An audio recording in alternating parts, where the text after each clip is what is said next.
अस्सलामुअलैकुम, welcome back to my channel. आज मैं आपके लिए रिफ्रेशिंग से और मज़ेदार से मिंट मार्गरीटा की रेसिपी लेकर आई हूँ।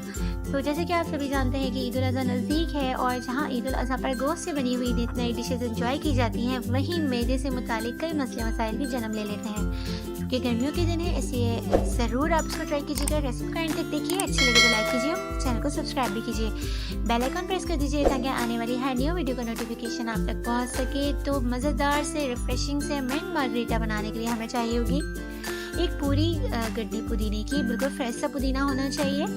लेमन जूस इसके अंदर जाएगा। 2 नींबू मैंने लिए थे, उसका मैंने जूस निकाल लिया है, वो मैं इसमें ऐड करूँगी। शुगर इसके अंदर मैंने 4 से 5 चमचे बड़े भर के मैंने इसमें शुगर लिए है। इसके अंदर काला नमक हम ज़रूर शामिल करेंगे, जो कि हाजमा करने में ज़बरदस्त काम करेगा।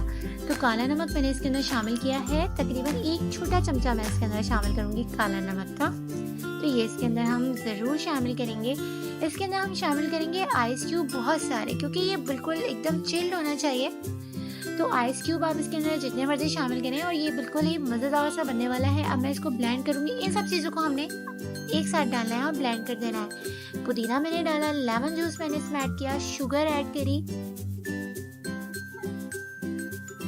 अब मैं इसके अंदर शामिल करूँगी काला नमक, आइस क्यूब मैंने इसके अंदर भर के ऐड किए हैं। और अब यहाँ मेरे पास है फ्रीज़ अप मैंने इसके अंदर ऐड किए है, आप 7 अप भी यूज़ कर सकते हैं।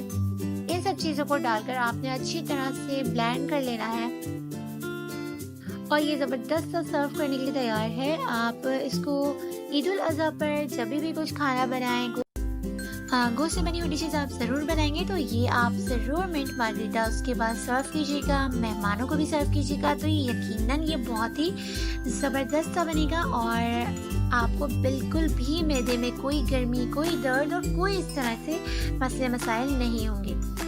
आप इसको ज़रूर ट्राई कीजिएगा। रेसिपी कैसी लगी मुझे कमेंट सेक्शन में बताइएगा।